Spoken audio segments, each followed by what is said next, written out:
प्रदेश में सबसे ज्यादा मतदाता जयपुर हाईकोर्ट बार में पंजीकृत हैं। 5,716 अधिवक्ता मतदाता के रूप में मतदान करेंगे। मतदान के लिए सतीश चंद्र सभागार में बनाए गए हैं 55 मतदान केंद्र। अध्यक्ष पद के लिए सोमेश चंद्र शर्मा, प्रमोद गौतम, संदीप लुहारिया, सुरेंद्र सिंह राजावत, रजनीश गौर और राजेश चौधरी मैदान में है। सुरक्षा के लिए 70 पुलिसकर्मियों का जाब्ता तैनात किया गया है। 22 सीसीटीवी कैमरों से नजर रखी जा रही है। सुविधा के लिए सभी मतदाताओं के मोबाइल पर वोटर स्लिप भी भेजी गई है। और एसोसिएट एडिटर निजाम कंटालिया हमारे साथ लाइव जुड़ चुके हैं। निजाम, अभी मतदान चल रहा है और जो अधिवक्ता प्रत्याशी हैं, उम्मीद तो बहुत ज़्यादा है उन लोगों के लिए जो उन्हें लगता है कि अगर जो जज बनेगा तो वो शायद फैसला भी निष्पक्ष तरीके से देगा। अभी क्या तस्वीर हो नजर आ रही है और ये जो चुनाव प्रक्रिया है कहां तक पहुंच पाई है अभी? बिल्कुल, देखिए कि कह सकते हैं राजस्थान हाईकोर्ट बार एसोसिएशन के चुनाव जहां पे हम खड़े हैं, पूरे प्रदेश में यूं तो 240 से ज़्यादा बार एसोसिएशन के चुनाव है, लेकिन सबसे ज़्यादा चर्चा में अगर कोई बार है तो वो जयपुर हाईकोर्ट बार है, क्योंकि यहाँ सबसे ज़्यादा अधिवक्ता है। और यहाँ का जुलूस भी जो कह सकते हैं, यहाँ अलग ही एक इसकी आपको दिखा रहे हैं सीधी तस्वीरों में, यहाँ का एक अलग ही जो है रुआब होता है, चुनाव का एक अलग ही माहौल होता है। यहाँ का जो अध्यक्ष और महासचिव का जो पद है वो काफ़ी कह सकते हैं कि उनका एक महत्व भी है। इसलिए माना जाता है कि यहाँ के जो अध्यक्ष या महासचिव है वो आगे चलकर जो है, चाहे वो चुनाव हारते भी हैं तो उनका नाम जजों में शामिल हो जाता है, इसलिए ज़्यादा ये रहता है। और दूसरा, इस हाईकोर्ट बार में सबसे ज़्यादा पूरे प्रदेश में सबसे ज़्यादा मतदाता है 5,716। हम मेरे सहयोगी अब आपको दिखाएंगे कि कैसे जहाँ बाहर हुजूम था, दूसरी तरफ यहाँ पर जो है यहाँ प्रत्याशी है जो सभी से अपने अंतिम समय में जो सबको है सके सभी से अनुरोध करते हैं। यहाँ या आप जो देख रहे हैं तस्वीरों में, ये सभी प्रत्याशी हैं, अध्यक्ष महासचिव से लेके कोषाध्यक्ष सही जो अलग अलग जो पद हैं 17 पदों के लिए करीब। देखिए कि यहाँ सभी लोग मौजूद हैं। हाईकोर्ट बार के पूर्व अध्यक्ष राजेंद्र शर्मा मेरे साथ है।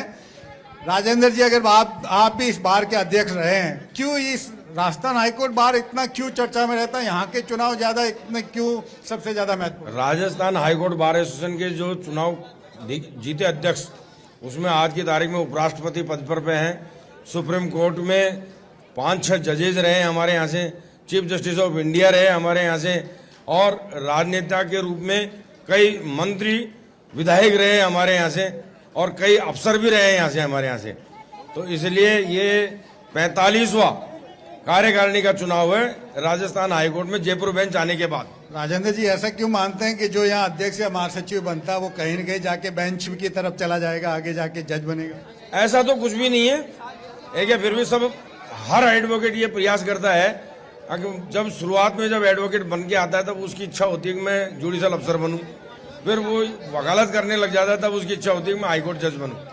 और उसमें कई हाईकोर्ट जज बनने के लिए तैयारी करते हैं, अच्छी मेहनत करते हैं और वो बनते भी हैं। और बार के पदाधिकारी के रूप में, बार की सेवा करने के रूप में, बेंच और बार में सौहार्दपूर्ण वातावरण बनाने के रूप में वो आगे भी बढ़ते जाते हैं। शुक्रिया राजेंद्र जी। तो ये पहले बार अध्यक्ष रहे राजेंद्र जी शर्मा।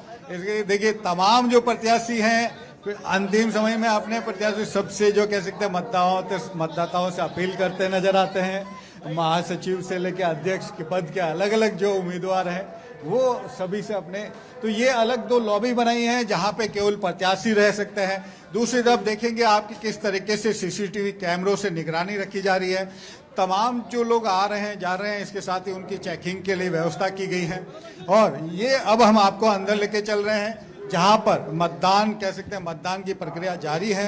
इसके साथ ही देखिए अब जो है सुबह 8 बजे का समय था, लेकिन धीरे धीरे 8:30 बज गए और अब जो 8:30 बजे करीब आधे घंटे बाद जो है चुनाव शुरू हुआ था, लेकिन उसके बाद अब जो है मतदान की गति पकड़ने लगा है और अभी मतदान जो है मतदान तेजी से बढ़ा, चूंकि जो कह सकते हैं मौसम के चलते भी कहें तो अधिवक्ता जो है मतदाता जो हैं वो अब धीरे धीरे पहुंचने लगे हैं और सभी जो जिन मतपत्रों की जो लेने की और जो उनको स्लिप चेक कराने की जो है बेंच है वहां आप कह सकते हैं कि इनकी संख्या भी अब धीरे धीरे बढ़ी है। तो आज दिन भर शाम 5 बजे तक मतदाता अपने अध्यक्ष कह सकते हैं बार के अलग अलग जो चुनाव हो रहे हैं, अभी यहाँ हाईकोर्ट बार के हैं, जयपुर बार के जयपुर बार एसोसिएशन के चुनाव सेशन कोर्ट में चल रहे हैं, डिस्ट्रिक्ट कोर्ट के इलेक्शन चल रहे हैं। इसके तरह तमाम जिलों में जिला अदालतों के जो बार एसोसिएशन है, तहसील बार एसोसिएशन है, उनके जो है चुनाव आज चल रहे हैं।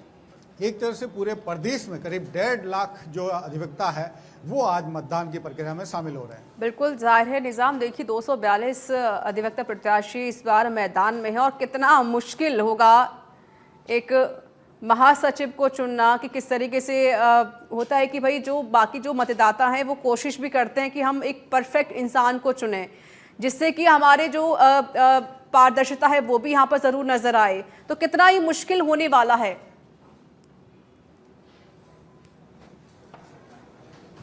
बेशक देखिए कि हर बार जैसे राजस्थान हाईकोर्ट और साथ में जी जयपुर बार एसोसिएशन ये सबसे ज़्यादा चर्चा में रहती है और यहाँ के अध्यक्ष और महासचिव पे कोई भी पहले से कह सकते पूर्वानुमान भी नहीं लगाए जा सकते, क्योंकि यहाँ सबसे ज़्यादा कहें तो अनिश्चितता चीज़ें होती हैं। दोपहर बाद जब मतदाताओं का रुझान एकदम से नज़र आता है, सामने आता है, तब स्थितियाँ कुछ सामने आ पाती है। लेकिन देखिए कल मतगणना होगी, आज जो है केवल मतदान होगा, लेकिन यहाँ के अध्यक्ष पद पर 5 लोग खड़े हैं, जिसमें अगर आप बात कही जाए तो पहले भी वो कहीं अलग अलग जैसे 2 ऐसे प्रत्याशी हैं जो पहले अध्यक्ष रह चुके हैं, दूसरी तरफ अभी एक महासचिव है, महासचिव की पोस्ट पे 7 लोग हैं। तो कंपटीशन बहुत ज़्यादा है इस बार चुनाव का और इसका रीजन भी जैसा मैंने लगातार आपको बताया है कि यहाँ का चुनाव इसलिए भी ज़्यादा बेहद चर्चा में रहता है कि अध्यक्ष और महासचिव के पदों पे जो है इस पद जो है वो बहुत महत्वपूर्ण होते हैं, क्योंकि बार और बेंच के बीच में इन दोनों पदाधिकारियों की एक अहम भूमिका हो जाती है। और अब लगातार चुनाव प्रक्रिया तेजी से आगे बढ़ रही है, क्योंकि पहले से आधे घंटे देरी से शुरू हुआ था मतदान, अब जो है ये आगे बढ़ा है। चलिए शुक्रिया निज़ाम आपका अधिक जानकारी देने के लिए। तो बड़ी जानकारी, फिलहाल अभी मतदान जारी है, व्यवस्थाएं पूरी की गई हैं। हालांकि 8 बजे का समय था, लेकिन 8:30 बजे से ये प्रक्रिया शुरू हो सकती है।